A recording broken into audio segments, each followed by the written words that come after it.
How you going, guys? It's Justin Allen here with my advice channel on to give you a better future. Right, today I'm talking about Uber and Melbourne Airport. I'd just like to introduce my circumstances. I've been an Uber driver now since March last year, which is a year and a half. I've got a rating of 4.80 and done 7,642 trips. And I'd like to give you some tips about Melbourne Airport. Well, first of all, you've got to complete a thing on their app to say that you follow their procedures once you've joined Uber. And then once you've done that, there's a car park near the taxi rank where you wait. And most of the time I'd have to say on average it's an hour's wait, so you've got to be aware. But it's good to, when you get there, you can have a rest or play on your phone or do something else, have your lunch. And when you click on their app, they've got a setting, and you push the Melbourne parking lot up the top here, and it will tell you how many cars are there. So it's good to check how many cars are there. It says it's full, and it says how many black cars and extra large cars, and how far away it is on their new app. So generally it's good to check how many cars are there, so you roughly, depending on what time of day, how long you'll be there. So I'd say today's a Friday, it's 2:37. I'd say you'd be waiting there at least an hour, and then it's about another 5 minutes to drive and pick them up from the car park. And from where I'm at Airport West, and it'd take me another 10 minutes to drive there. So it's a long wait just to get one ride, and most of the rides I'd have to say at Melbourne Airport are on average, after doing hundreds of trips, they're about 20 k's. To the city from Melbourne Airport is 20 k's. And there is also, if you download an app called Melbourne Air, this is a good app to find times, and you can see when all the planes are landing, domestic and international. Very good app. And another tip from the airport, I'd say, is a Tuesday night would be the quietest night of the week by far.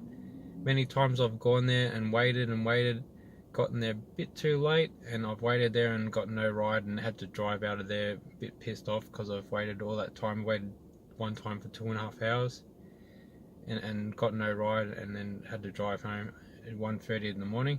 So it pays to check the app for what time the planes are landing, and always leave a bit of wiggle room. You don't want to be just cutting it fine, getting to the airport too late.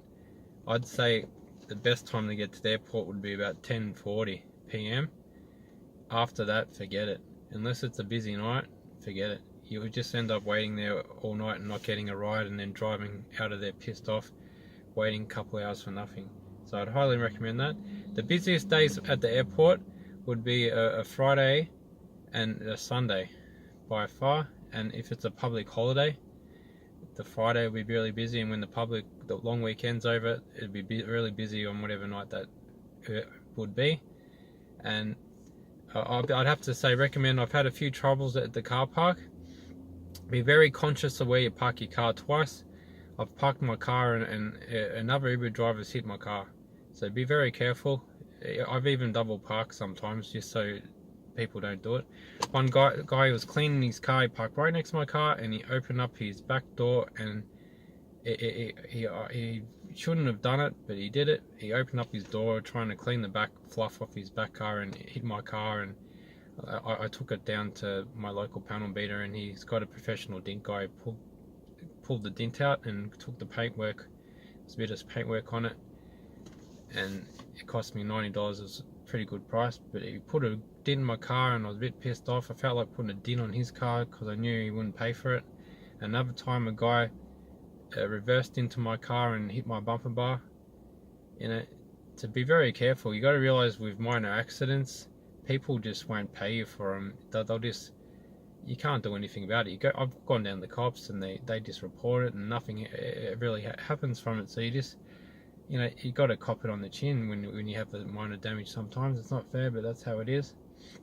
And I'd have to say, with the airport, I'd say you got to always be conscious of what I just said before, that not to get burnt, and not to work out like what time to go to the airport so you don't get burnt, so you don't miss out on rides. That's the number one mistake from the airport, I'd say.